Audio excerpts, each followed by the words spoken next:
Hi, welcome to this video. I know I haven't made one in a while, but I was just having some memories resurface as I'm going through my healing emergence process.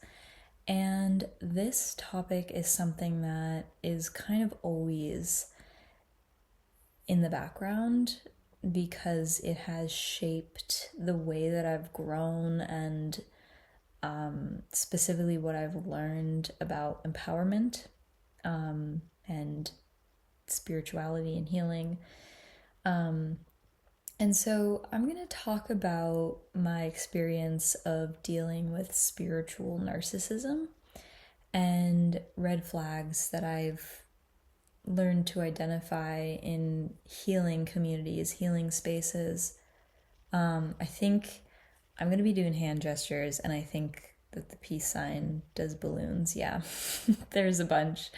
They always come out to say hi at points, but spiritual narcissism. So this video is going to be about the difference between genuine healing and being exploited. And this is so important. So I'm making this video about 7 to 9 years after I had my journey or began my journey seeking out unconventional, like somatic based healing spaces. And a lot of the things that I found, either workshops or online courses or online communities, it was pretty much all online. And some of it was in person. A lot of neo-spiritual, hippy-dippy, somatic body awareness,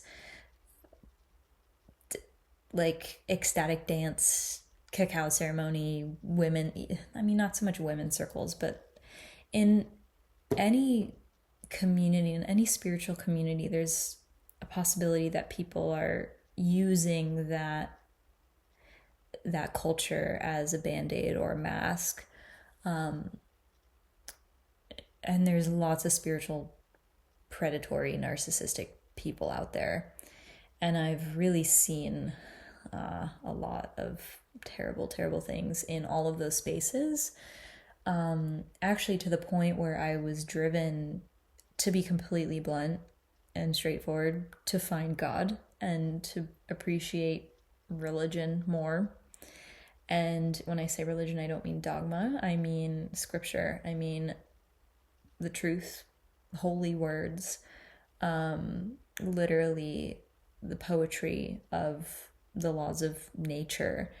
I love patterns. I love natural systems of, pattern recognition in nature, which include astrology and spirituality and like sacred biblical text. Because there are patterns and truths and layers that all complement one another and create this beautiful mystical picture. Basically, what I'm talking about is mysticism. And I value the mystical core of religion because that's where religion comes from. I don't just, read a book or read a Bible or read the Torah and follow the rules just because it says it on the book, but I treat the mystical truths and teachings and texts as, guidelines and philosophical reflection points to have a dialectical dialogue with my spirit and with other people. And also, God. I've developed my relationship with God, and to try to make this as simple as possible, what is God to me? God is peace. God is love. God is unyielding, unconditional. And if it breaks, or if I lose sight of it, that's not God. That's something between myself and God. And when I learn how to look through whatever that obscuration is, that's my process of peering through the illusions to get to God, to return to peace, to return to my core, the unmoving, compassionate, loving core of myself. Literally unconditional love, by definition. That's God, to me. And I use mystical teachings and experiences and my own intuition to move through those obscurations, to reconnect with this source. And I think that so many people at the bottom of their quest for healing, there's a longing for love. There's a longing for connection. There's a longing to be seen, validated, understood, and to feel satisfied. There's a longing to finally feel good enough. There's a longing to feel like you can finally hold the key to your life that gives you access to a door, and behind that door is all the praise, all the recognition, all of the affirmation, all of the confidence, all of the identity cloaks that you can finally put on yourself to have this semblance of like, I finally did it. I finally can be at peace. It's like, and maybe my words aren't the right words exactly, because genuinely not everyone is, in it for an ego trip. But I think that it's easy to get spiritual materialism. It's easy to get tripped up in the workings of, the ego, and to chase validation and worth externally rather than finding it in your own godly identity, which is what I started to do after I got injured emotionally by spiritual narcissists, and learned that these people don't actually love me. These people don't actually care about me. They either want to exploit me for my money or my power, or like my power that I don't realize that I have. Because I'm going to be honest, a lot of the events and things that I went to, the workshops, online courses, things that I signed up for, were because I didn't see my own power. And it took me, seeking out mentorship to rediscover it, to reconnect with it, after surviving severe emotional abuse and trauma, and familial narcissism as well. So, it's kind of no surprise that I encountered it again outside of me while I was looking for myself the whole time. So, I think I'm just going to list some examples of things that I've seen, and hopefully this can help people who need to hear it to discern, grow your discernment, and recognize what it is you're really seeing and what it is you're really looking for, and learn how to look for the right mentors and teachers and guides, and also learn how to recognize your own power. I think that a good mentor will always point you back to your own power, your own capability. And if they try to hold your power over you, or they make you feel like you're insufficient or not good enough, then I think that's a major red flag, because you were just discouraged for long enough to plant the seed of doubt in your mind that is not the truth. So you need someone to reflect back to you your potential and inspire and motivate you, because the truth is that shame does not heal people. Shame is so heavy, and a lot of the time when we go through emotional abuse or narcissistic abuse, the shame that we learn to carry is just that. It's something we learn to carry because we never got that two-way street, that reflection in a relationship. Our nervous systems are literally not calibrated to recognize a secure reflection. So it's like we start to actually believe that we're worthless or powerless or disempowered or, crap like this. And this is not to dismiss the reality that you are a victim of abuse. And I totally am allergic to the narrative of like victim shaming, like shaming people for like actually being a victim, because a lot of people like to throw around this narrative that also creates shame and hooks onto vulnerable people who don't have a strong self-concept yet. and exploits them by saying things like, if you have a victim mentality, then you're not going to manifest your dream life. If you have a victim mentality, then you're wrong, you're bad, you need to change, you need to do it differently. It's like, that's the stupidest claim to say to someone who has been genuinely abused and is seeking out help. It's one thing to call out thought patterns that lead to behavioral patterns that are self-sabotaging. Like, that's fine, but it's like, do it with love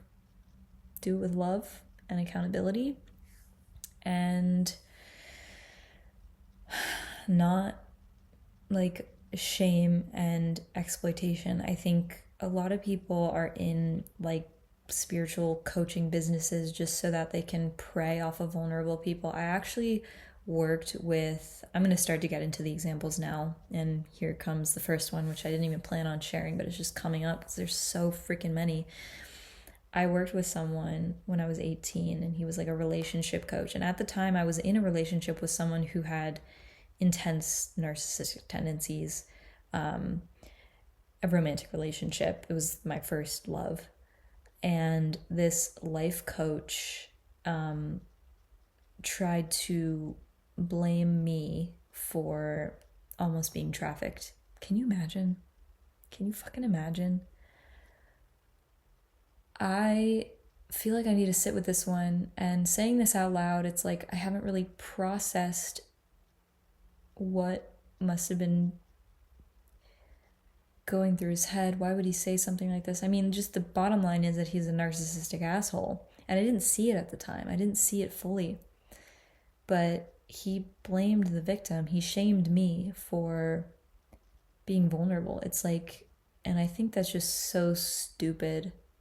It's so stupid, and it just goes, it's like people like that are so sad and like disconnected from their own power and light. And it was ironic because he preached Christianity and was like, oh, Jesus and coaching and everything, but that was all a facade. It was not authentic. So he blamed me for being raped, basically. He blamed me for being a victim of human trafficking. Pretty shitty to do that. Call yourself a life coach. I was 18 years old, by the way. And I was 16, 17 when I was almost trafficked. And I have a story about that whole trafficking thing on my YouTube channel if you scroll far enough. The story of being groomed and then being abducted to a literal child prison. Yeah, abuse and trauma, just thing after thing. And that's why I was seeking out these healing spaces, because I didn't grow up in a family where I felt like my emotional needs were met or like I was seen, and I was just carrying so much that all I needed was just love. All I needed was just to fucking cry and be held. But I had to fumble through spiritual narcissistic town in order to find myself here now with God. And that's like, I feel like I've landed in that. And not to say that I'm done evolving or growing or deepening. That's a never-ending process, but I finally feel like I'm connected to a source of something that I've been seeking my whole life. So anyway, he did that. He also, one of his methods in his coaching was literally tearing you down verbally. I remember it was him, his girlfriend, my ex-boyfriend, who was my boyfriend at the time, and myself all sitting in a room. And the task was to pick each person apart and make a list of negative things about that person. And he pretended that it was meant to hold up a mirror or give a reflection, and no, it's fucking not. You're just a power-hungry little bitch who wants to prey off of bullying and slap a label of like, you know, finding the light in the midst of pain or intensity. Like it's powerful and good to learn how to like see your own light in the midst of other people's projections. It's like, I'm not coming to a fucking healing space to be projected onto and to relive the same trauma. That's the reason that I'm seeking out help in the first place. That is not the way to lift someone up. The way to lift someone up is to reflect back their good qualities. I mean, this is a lived experience. There are studies on this. I even feel kind of silly just explaining this because it should be self-explanatory, and I think it's pathetic and sad that I even have to sit here and explain that it's not okay to bully somebody into healing. But that's what he was doing, is he was bullying us, all of us. I remember just the names and the words that he called my boyfriend at the time. Like, it felt gutting to just listen to him rattle off all of these judgmental names and like labels, and it wasn't productive. Like, I don't know who finds it healing genuinely to be talked down to and to be told, like, now find something good out of it, now alchemize it. Like, okay, like, I'm not gonna like yuck your yum or like kink shame you if you're into that, completely honestly, but I'm just a gal who needed a hug, a cuddle, some validation to continue growing and living my beautiful life. I didn't need to be bullied verbally, especially after having endured verbal abuse my whole life, my whole childhood. So, verbal abuse, victim blaming.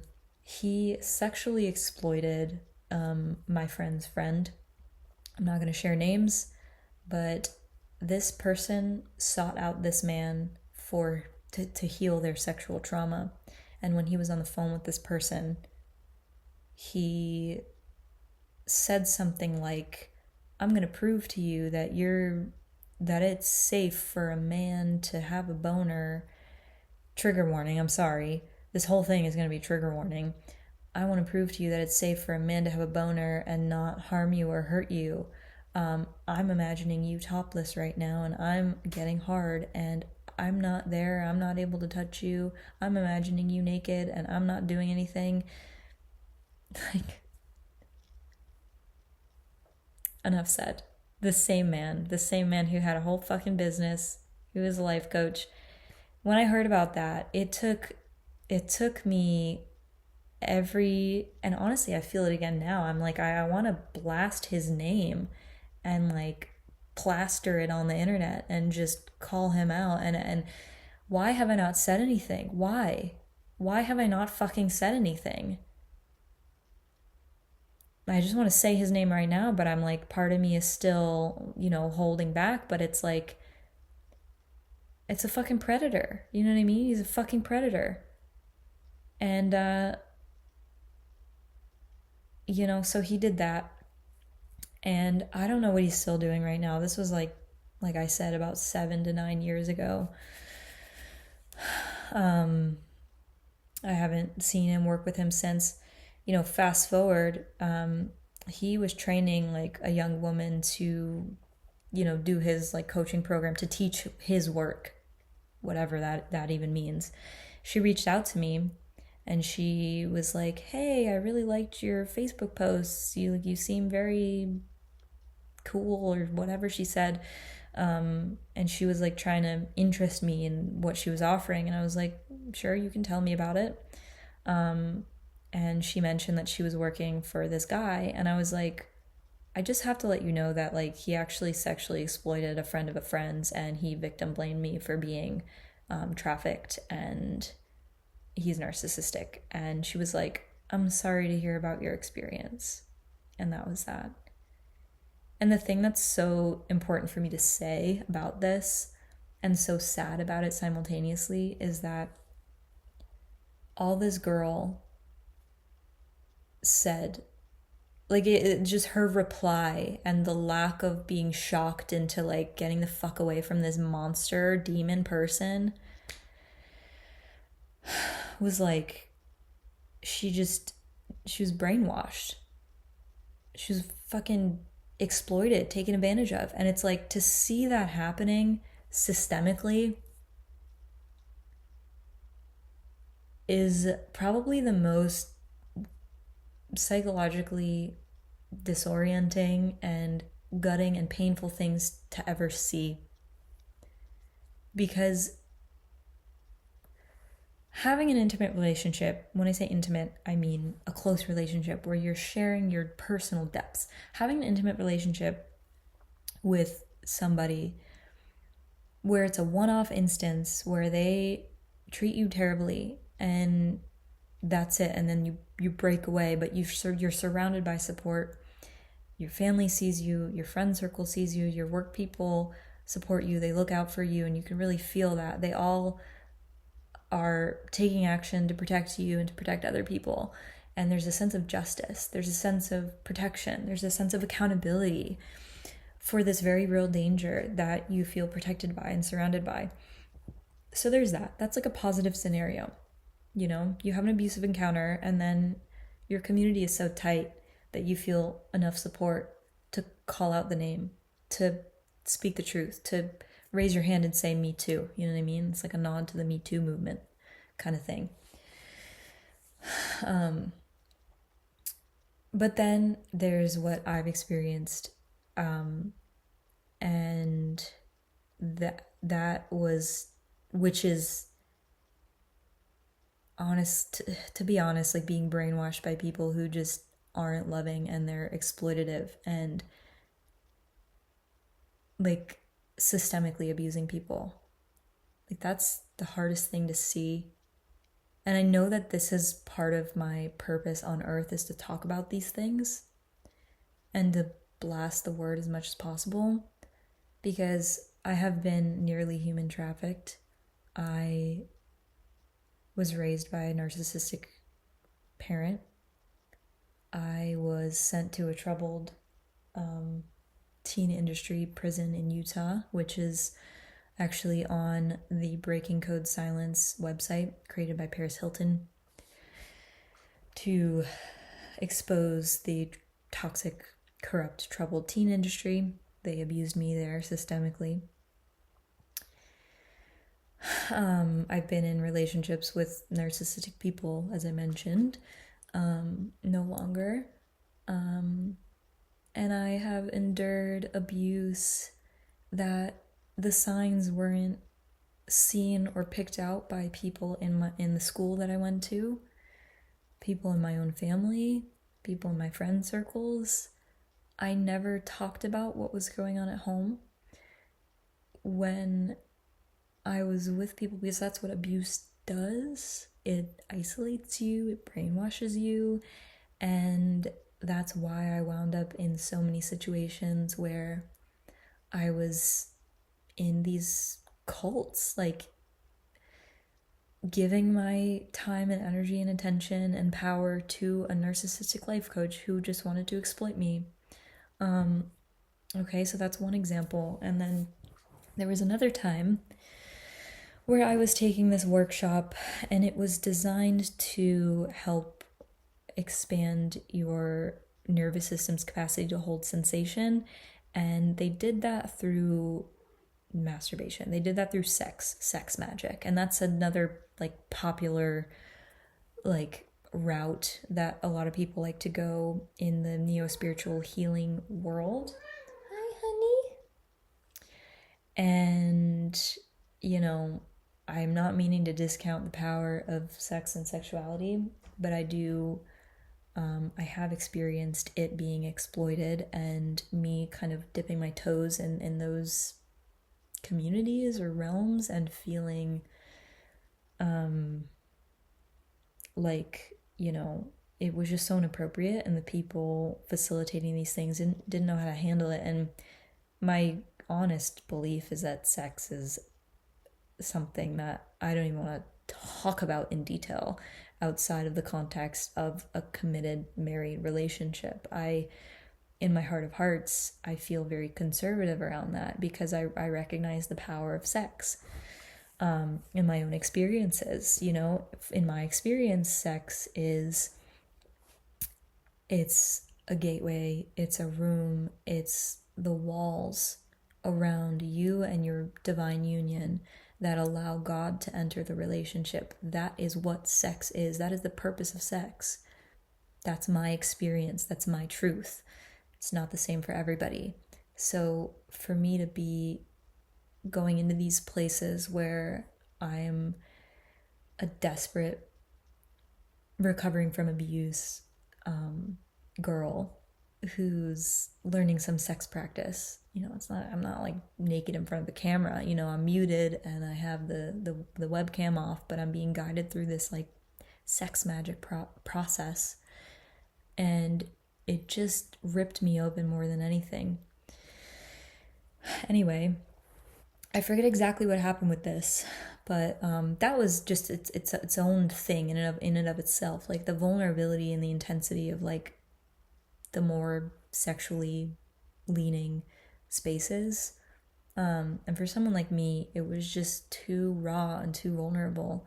And I was already so seeking, so exploited, so like deprived that I saw this, I found it, and I thought that there was something that I could grasp onto to like help. Because it's like if you've been starved your entire life and then you see food, you just kind of turn into an animal, and it takes everything in you to try not to eat it, or you do eat it and you cannot control your impulses. It's like when you're emotionally deprived, it's the same thing. And that's why I wound up in a situation with someone who was intending to traffic me. That's why I sought out sex magic workshops. That's why I was being life coached by a spiritual narcissist. That's why I allowed a narcissistic man to violate my heart and my body multiple times, because that's what abuse does. Okay, so that's why I'm sharing this video, because these people just,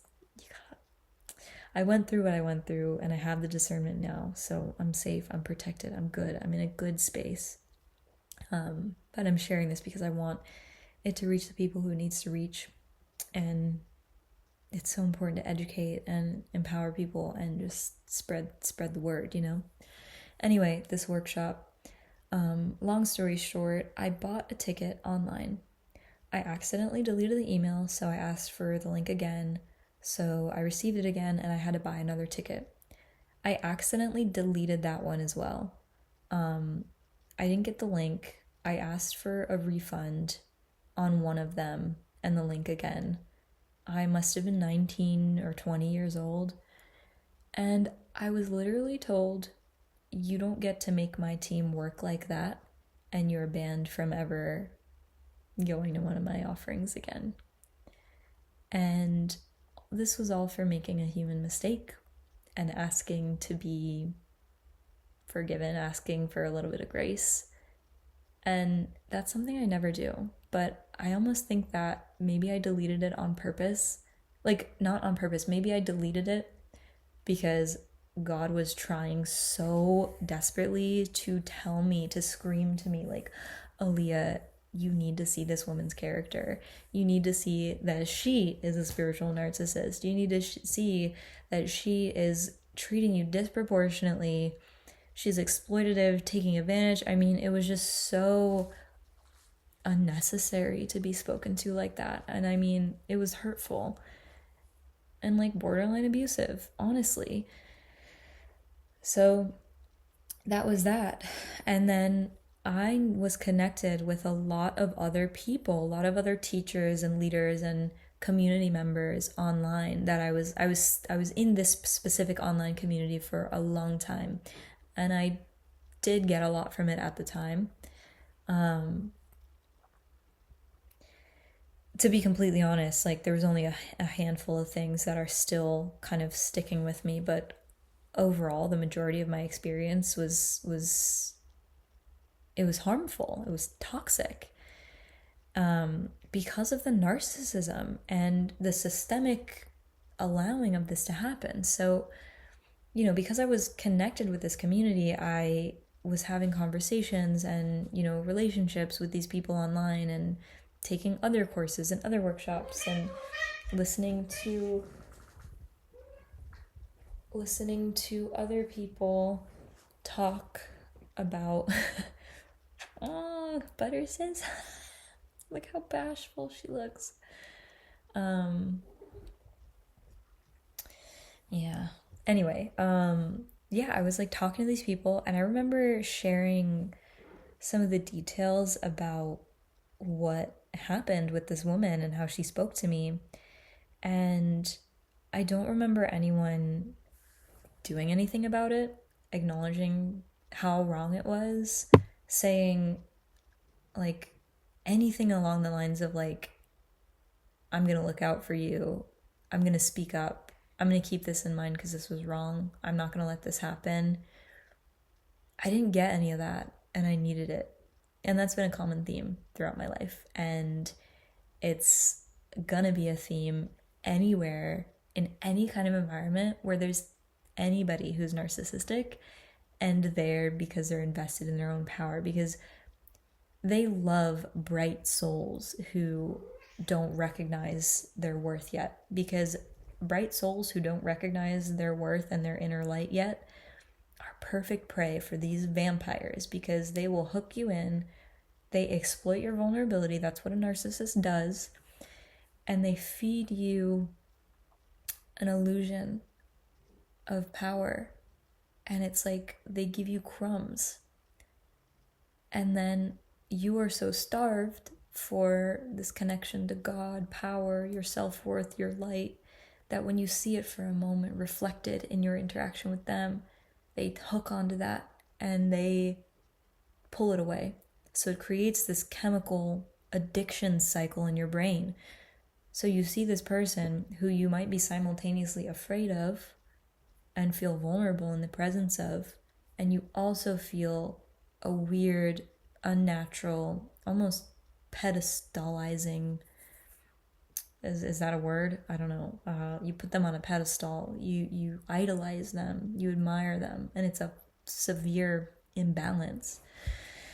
Okay, so that was one example. Another example, and then I'm going to wrap this up, is I used to go to a lot of cacao ceremonies, ecstatic dances, and to be honest with you, it's going to be a minute until I go to another one, unless I can find like a super freaking wholesome one with like children and families and like no drugs. And like no shade or no shame to polyamorous people, but like, where are my monogamous, family oriented, God loving, free spirited people where are these people? I don't know, because I have the free spirit part and I have the God conventional, traditional part, but it's like, I haven't really found people like that at ecstatic dance communities. So anyway, and like a lot of people, I think, are polyamorous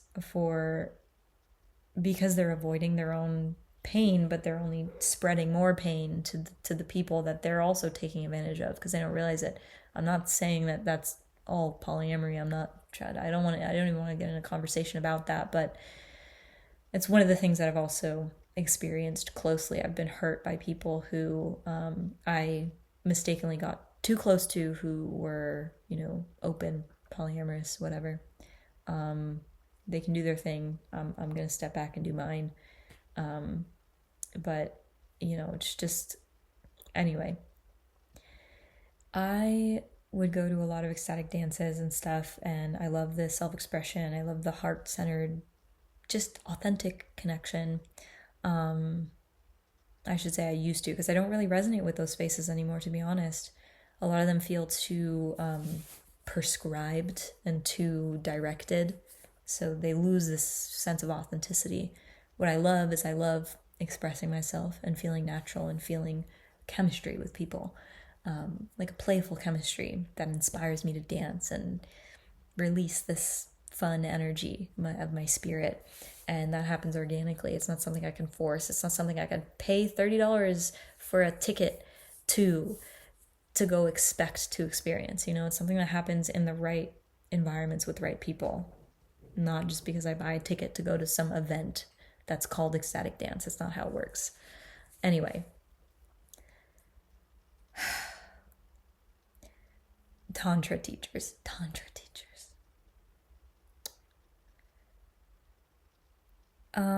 So yeah, there are basically a lot of men in this specific community that I used to hang out in the like dance world, and they call themselves tantra teachers, but they really just want to have sex with all the pretty girls.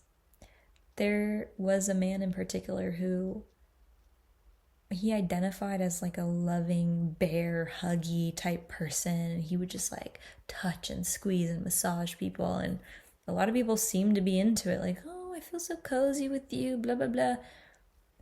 But I'll never forget this one time at a dance that I went to on the beach. Surprise, this is in Southeast Florida, okay? This place was never my home. Just to make that clear. I had family living here, so I kind of was forced to be here for a while when I was younger. So that's when I developed roots here, and actually when I encountered a lot of this stuff was when I lived there, more permanently. But this man was massaging a girl, and he took his hands and he put them underneath her pants, and he was like squeezing her hips. And when that was happening, I was sitting a few feet away, and my like fire turned on, it came out, and I decided I'm gonna talk to this girl when she's done getting manhandled by this disgusting act, this disgusting person. Her face was frozen, her body was stiff, and he was grabbing her and touching her in places that were erotic. And he was just offering massages. Like, okay, at some festivals, at some hippie type events, there are like designated massage tables and spaces. But you cannot call yourself a fucking massage therapist and grope people's breasts and ass and deep inner thigh. You cannot do that. And if you want to do that, then you're going to get called out. You're going to make so many people uncomfortable. So anyway, when that was happening, oh my God, I was just like, what the fuck am I seeing right in front of my fucking eyes? So I said, I'm going to stare him dead in the soul. I'm going to burn a hole through his soul with my eyes. And so I did that, and I made him uncomfortable. And I let him know with my eyes that I see everything that you're doing, and it's not fucking okay. And when he was done, and nobody else fucking saw it or said anything, and the girl was sitting there frozen, so she looked so uncomfortable. She had like wide eyes. She was stiff. It was not a relaxing massage. Her body was like clenched. It was holding. And when he was done, I crawled up to her and I said, I'm sorry, I just have to ask, like, are you comfortable with him putting his hands in your pants like that? And she seemed uncomfortable with my question. And then I felt bad for asking, but I couldn't not ask. And she brushed it off, but she didn't really show much emotion. She felt like a shell. She felt like there was nothing there. I think she was lying, and I think he was taking advantage of her. And so I had a friend who I will always remember her as the person who did this. Badass woman. She used to run women's circles in Miami when I used to live here full time years ago. And I told her what I saw, and she said, no, this is not okay. We have to say something, we have to do something. So she like took me and she said, let's go talk to him right now. I said, yes, like that was all that I needed. All I needed was a strong, powerful, accountable person to stand with me, to take accountability, to call it out. I don't know if I would have had the courage to do that on my own. To be honest, I don't know if I would now. I probably would. But God forbid I have to be in a situation like that again.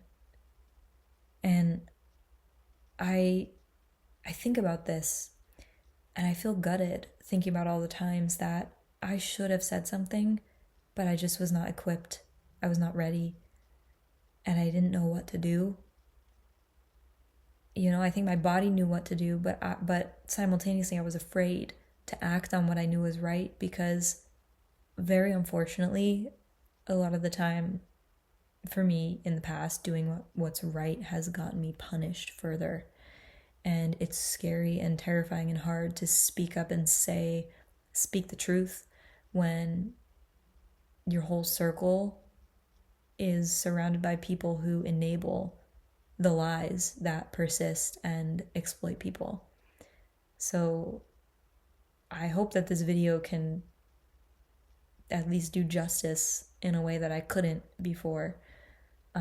Anyway, so this girl, my friend at the time, she took me and we walked to this man, and she very sternly but lovingly said, "Hey, we saw you doing this and we just want to let you know, like, it's not okay.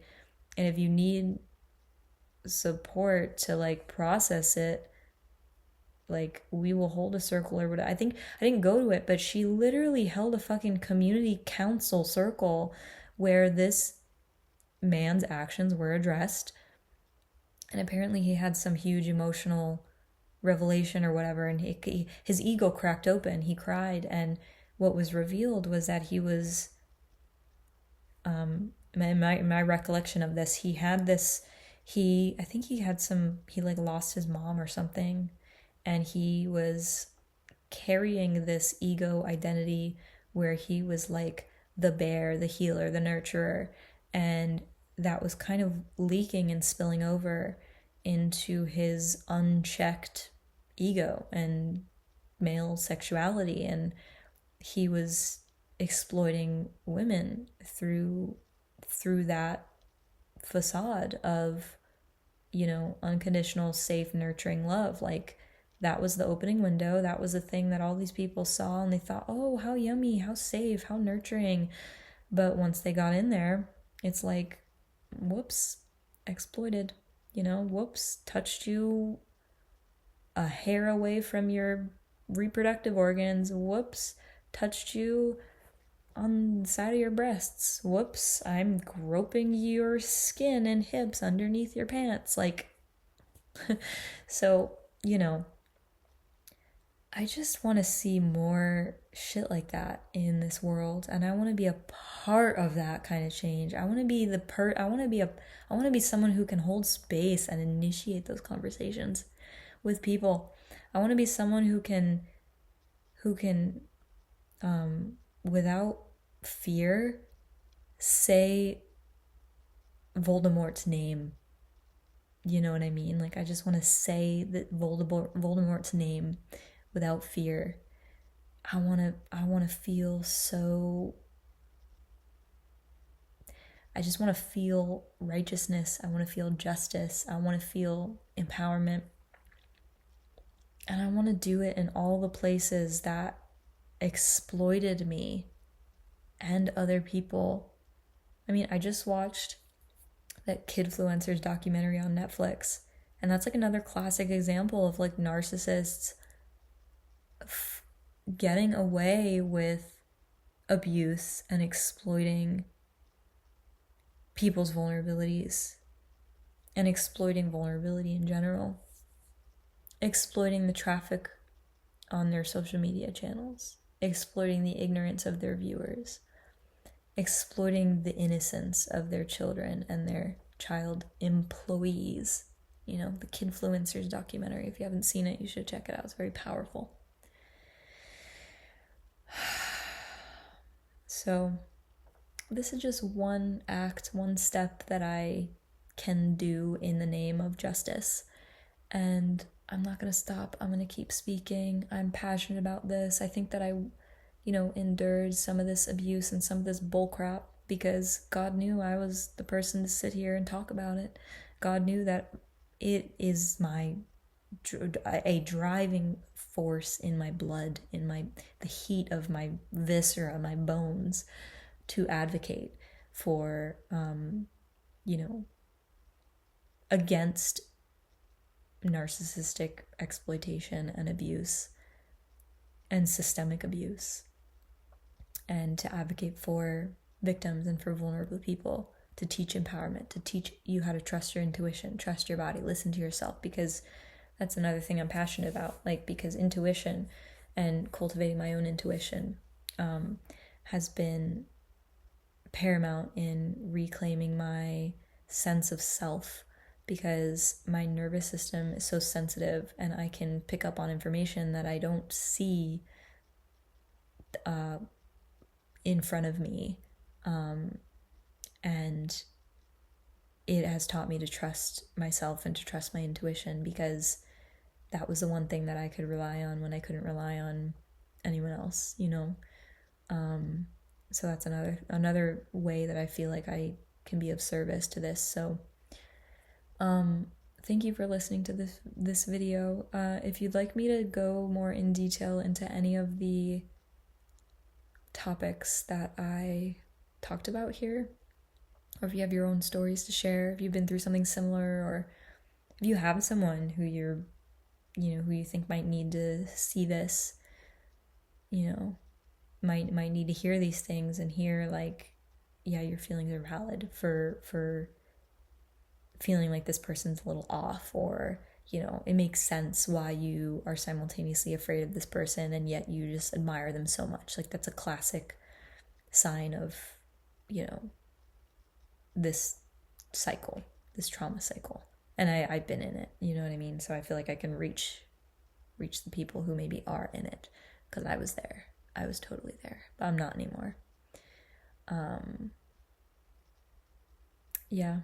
I'm just gonna get louder and louder and find more and more ways to show up with this. And I just I still feel like I want to expose the names and this and that, but that's sticky territory that I don't know if I'm ready for in certain areas. So that's my own personal thing to explore, but I'm just saying out loud, I'm just acknowledging it because I want to, that I have that feeling, that impulse. And it's a tough thing. It's a sad thing to have to come up against, It's just a very explicit reality point. Anyway, I'm gonna leave this here. Thank you again for watching, and leave a comment, and I'll talk to you next time. Bye.